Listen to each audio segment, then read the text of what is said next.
প্রতিটি শহরের কতই না ভবঘুরে দেখা যায়, কিন্তু এবারে এক ভবঘুরেকে নিয়ে অবাক কাণ্ড ঘটালো ঝাড়গ্রাম শহরের কেশবডিহি এলাকার যুবক রজত খন্দক ওরফে ছোটু। গত 7ই এপ্রিল ছোটু রজক তার বন্ধু শিবম সিং, পল্টু রায় ও আকাশ দাসকে নিয়ে ঝাড়গ্রাম পৌরসভার কাছে এক বন্ধুর সাথে দেখা করতে গেছিলেন।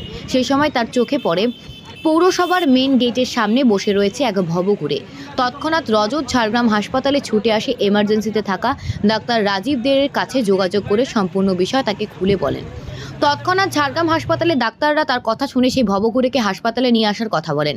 ডাক্তারদের কথা মতো রজত তার বন্ধু বান্ধবদের সাথে সেই ভবঘুরেকে ঝাড়গ্রাম মেডিকেল কলেজ হাসপাতালে নিয়ে আসে। ডাক্তারবাবুদের সহায়তায় রজত এবং তার বন্ধুদের প্রচেষ্টায় সেই ভবঘুরেকে ঝাড়গ্রাম মেডিকেল কলেজ হাসপাতালে ভর্তি করে এবং ট্রিটমেন্ট চালু হয়। যে ভবঘুরে ব্যক্তিকে হাসপাতালে নিয়ে আসা হয়েছিল, তার হাতের আঙুলে বিভিন্ন নাট বোল্ট ঢুকানো ছিল, সেগুলোকে অপারেশন করে কেটে তার চিকিৎসা করান।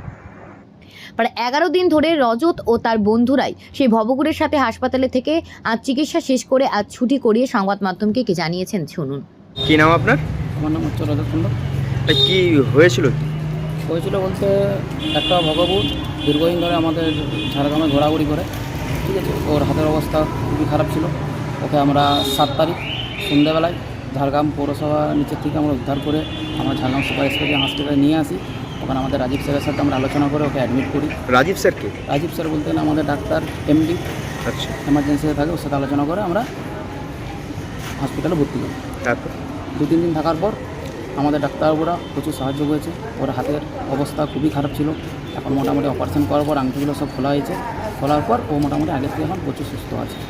এখন কি মানে এতদিন কি আপনারাই পুরোপুরি দায়িত্ব হ্যাঁ, নিয়ে? আমরা 7 তারিখ থেকে আজকে হয়ে গেল 18 তারিখ, আমরা 11 দিন আমরা এই আমাদের বন্ধুগুলোই সমস্ত রকম যেটুকু হেল্প করার আমরা অবশ্যই করেছি। ডাক্তারবাবু কতটা হেল্প করেছে? ডাক্তারবাবু এখানে ডাক্তার থেকে এখানে যারা সিকিউরিটি গার্ড আছে, সিস্টার আছে, ওরা আমাদেরকে সাহায্য যদি না করতো আজকে আমরা এই মানুষটাকে সুস্থ করতে পারতাম না। কি নাম আপনার? আমার নাম হচ্ছে রজত খন্দক।